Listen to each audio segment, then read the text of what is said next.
Remember that game that came out in Japan on the DS a while back that had that really horrible box art? Oh yeah, that's the one. Well, it just came out in the US, and I got the pleasure of playing it all the way to its bittersweet end. And I thought, what better way to prolong my gaming orgasm than to whip up a video review just for you.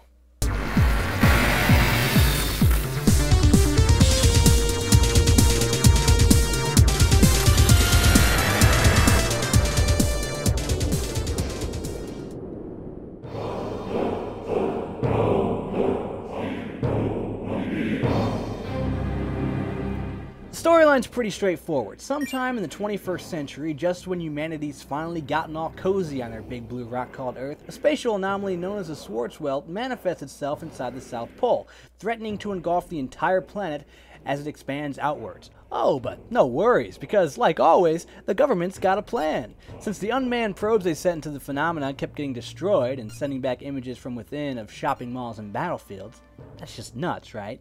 They decided to load up a group of brave soldiers and scientists from all over the world onto giant flying APCs on a mission to find a way to reverse the Schwarzwelt's expansion.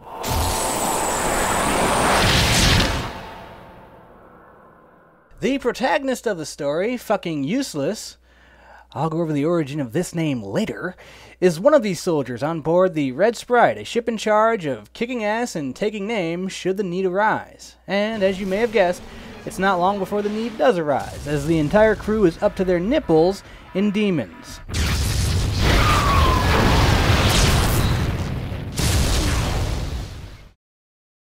Throughout the majority of the game, you will carry out missions given to you by Arthur, the Red Sprite's AI construct. Arthur, Perhaps a reference to Arthur C. Clarke?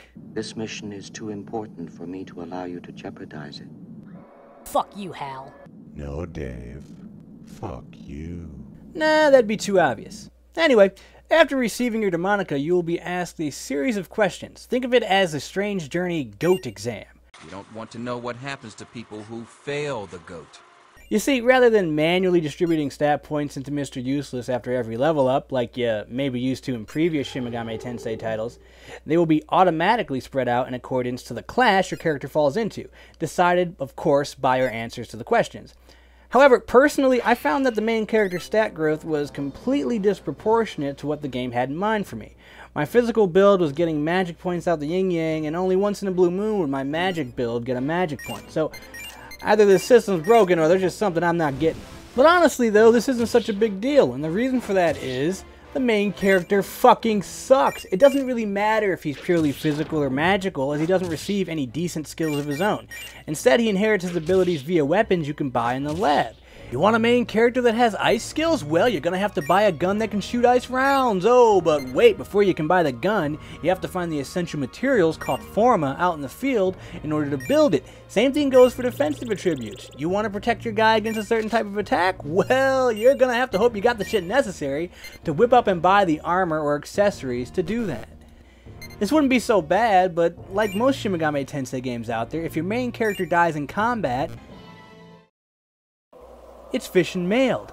And with instant death attacks back in full force, you might be seeing this screen a lot more than you'd like. What makes this even worse is that you can't change equipment in battle, so a lot of it becomes trial and error. Luckily, save points are pretty common in Strange Journey, so you can and should save religiously to ensure that you don't eat a mudo and lose hours of progress. Oh, Bufu died in your face. Oh, look at that damage. Look at that damage. What are you going to do? What the fuck are you gonna do? You're not gonna do anything.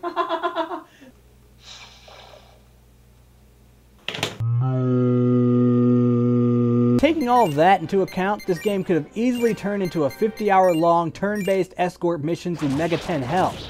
But lucky for you, there are so many ridiculously awesome demons you're able to recruit and fuse throughout the game that, if you play your cards right, the main character's shittiness will rarely be an issue.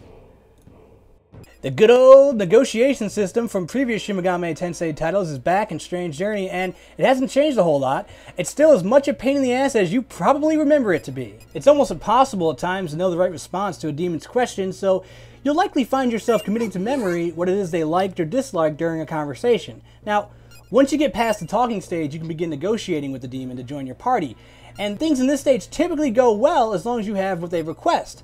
But there is the rare occurrence that even after giving them everything they want, it will back out at the last minute, leaving you depleted of money, health, energy, and your dignity with nothing to show for it.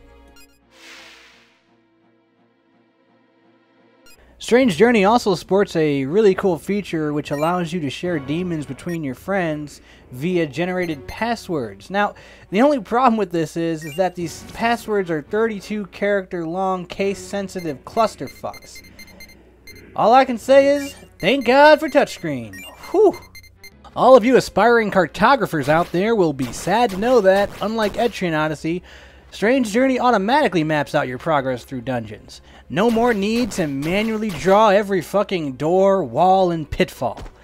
To some of you, this may sound like a blessing, and for the most part it is, but it's also a curse. The dungeon crawling in the game's first half is made fairly easy due to the auto-mapping feature, but later on in the game, you're going to be really missing the hell out of the benefits that plotting walls and making notes manually gave you. I guess if you're really hardcore and just want to go super old school, you could still draw the map manually with pen and graph paper, huh? But that's just silly. Alright, so look, I know I've given this game a lot of shit, but the fact of the matter is I spent over 50 hours playing, having to practically pry it out of my hands every night just so I could get some fucking sleep. The game is addicting. There's no other way to put it. Even if you're not a fan of Shin Megami Tensei, if you enjoy dungeon crawling, I see very little reason why you wouldn't want to give this game a chance. However, if you are a fan of Shin Megami Tensei games, particularly anything that came out after Nocturne, then you may be a bit disappointed. You might want to avoid this game.